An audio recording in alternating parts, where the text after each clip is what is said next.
Charlie 6. We are observing you crossing the 260 of Lima at 31 miles west. Level is 10,700, velocity. In October 1996, a state-of-the-art passenger jet careens out of control for 30 horrific minutes, then crashes into the Pacific Ocean. I've got it! I've got it! Climb Aeroperú 603. Listen, turn over!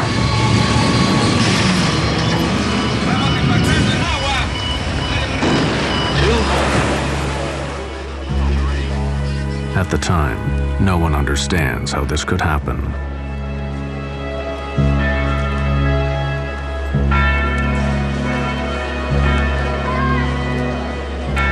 The answer to the mystery may be found in the aircraft's black box flight recorder. The story investigators uncover is how a simple human error set off a chain of events that ended in tragedy.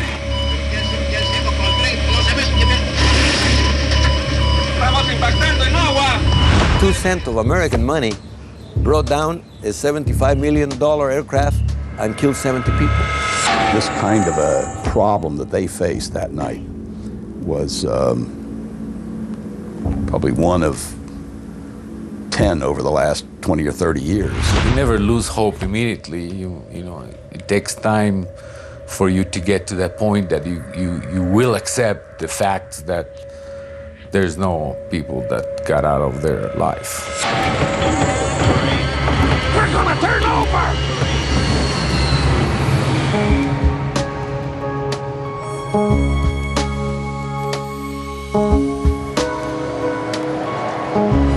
Lima, Peru. Jorge Chavez International Airport. Aeroperú Flight 603 prepares for takeoff for Santiago, Chile.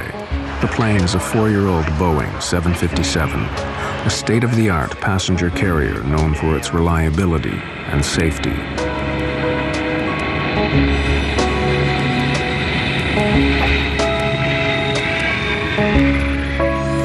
Aeroperú 603 is flown by 2 of the national airline's best pilots, Captain Eric Schreiber, 58, and First Officer David Fernandez, 42.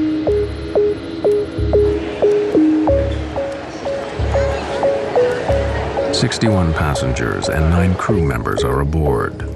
Most are Chileans on their way home. Others are Peruvian, British, Italian, Spanish, 1 New Zealander, and other Latin Americans.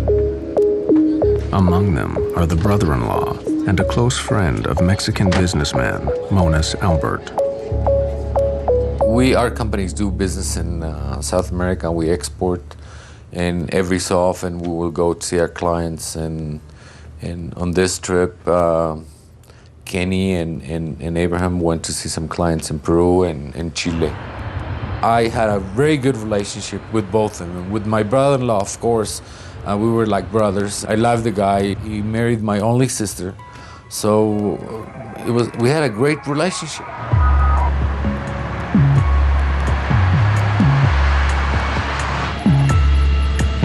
Checklists are complete. First Officer Fernandez hails the tower. Lima Tower, Aeroperú 603, runway 15, ready for takeoff. Aeroperú 603, use noise abatement. Wind calm, ready for takeoff on runway 15. 1515, transponder. Flaps 15, takeoff briefing complete. The captain makes a joke about their precision. See how accurate we are? Not even a Swiss. Rolling.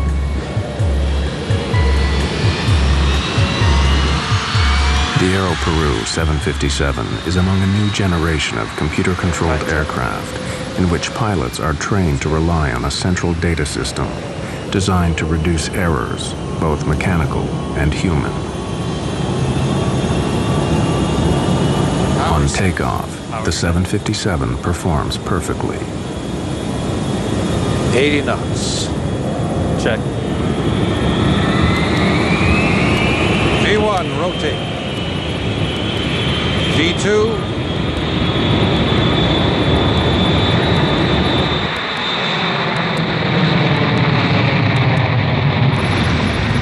Gear up. right. Within moments, the pilots get a very unusual reading. 2+10.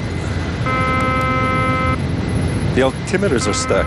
The altimeter indicates the height of the aircraft off the ground. It reads 0, though they were obviously flying. The altimeters have stuck. Yeah, All of them. this is really new. Keep V2+10. The 757 is equipped with 3 altimeters, 1 for pilot, 1 for co-pilot, 1 backup. All 3 are dead. Then they lose another crucial instrument, the airspeed indicator. The speed. Eh? The speed. What's going on? We're not climbing. No, I am climbing, but the speed. Hold it. Maintain speed. Aeroperú 603 leaves the lights of Lima out toward the Pacific Ocean. With no airspeed or altitude instruments, the pilots are now flying blind. The air traffic controller in Lima maintains contact with the plane, noting its altitude and course. He does not hear when the pilots get a new, minor warning that they must adjust the rudder which steers the aircraft left and right. 603. We are descending. Rudder ratio. That's strange. Turn to the right. Alan McLeod is a veteran Air Canada pilot. They got a rudder ratio warning, which consists of an amber light that would come flashing on there with a little beeping horn and a message on this engine crew alerting system saying rudder ratio. That's just a system that reduces the amount of rudder the airplane has that can be used as the airplane accelerates and goes faster and faster. Because it was sensing wrong or improper information, it sensed a fault, so it gave a warning to the crew. The erratic warnings are being generated by the plane's central computer, but the pilots cannot understand why. Then, the dead altimeters spring to life. Climb, climb, climb, climb. I am. Climb. You're going down, David. I am up, but the speed. Yeah, but it's stuck. Mach trim, rudder ratio. Climb, climb, climb, climb, climb. Set heading 100. Well, now you're... It's okay on this heading. Set the climb thrust. Center autopilot in command. Suddenly, altitude readings return to normal, but each passing moment takes them further into the dark night.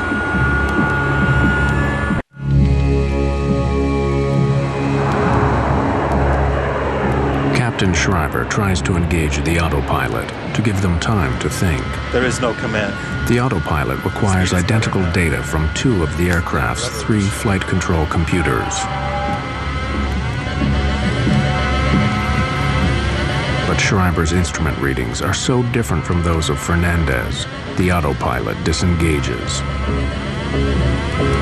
Then another alert. Mach trim. Mach trim. Mach trim indicates that the plane is not flying in a level position, yet the 757 is flying normally. Let's go to basic instruments. Everything's going to hell. Mach speed trim is a system that trims the airplane. It changes the angle of the horizontal stabilizer in the back end of the airplane, and that has to be changed as the airplane accelerates to a higher speed. It was getting false indications, so they got a warning that they had an overspeed, which of course they didn't. That warning would consist of, again, the master caution and a master warning, which is a red light associated with an oral warning as well. Despite confusing warnings and no autopilot, the aircraft is controllable. If necessary, Schreiber could keep the plane aloft for hours, but he decides to land. He instructs his first officer to declare emergency. We are in an emergency. Aeroperú 603, Lima. We are declaring an emergency. We have no basic instruments, no altimeter, no airspeed indicator. Declaring emergency. Receive altitude. We don't have. We're up to 1,000 feet, approximately 1,700. 603. Confirm if possible if you can change your frequency to 119.7 to make sure you can receive radar instructions. Just 60 kilometers from Lima, the pilots of Aeroperú Flight 603 are flying without instruments, hoping the tower can help bring them down alive.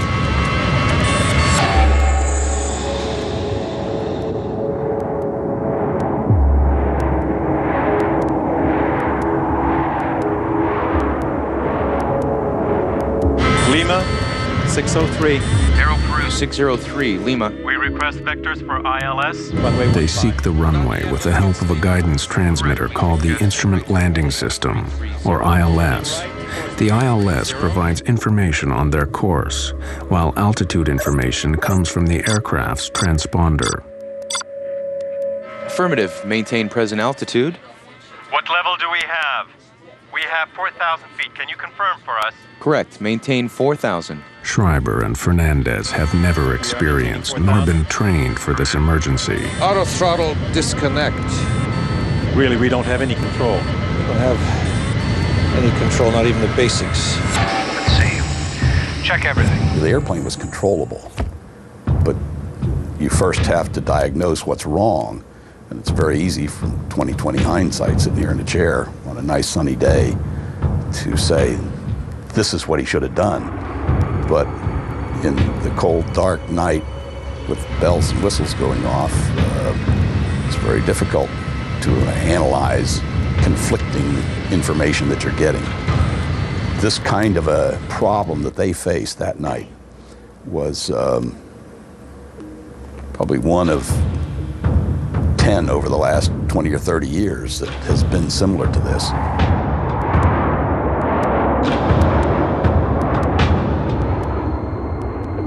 Over the dark Pacific Ocean, the pilots cannot determine altitude nor speed by sight.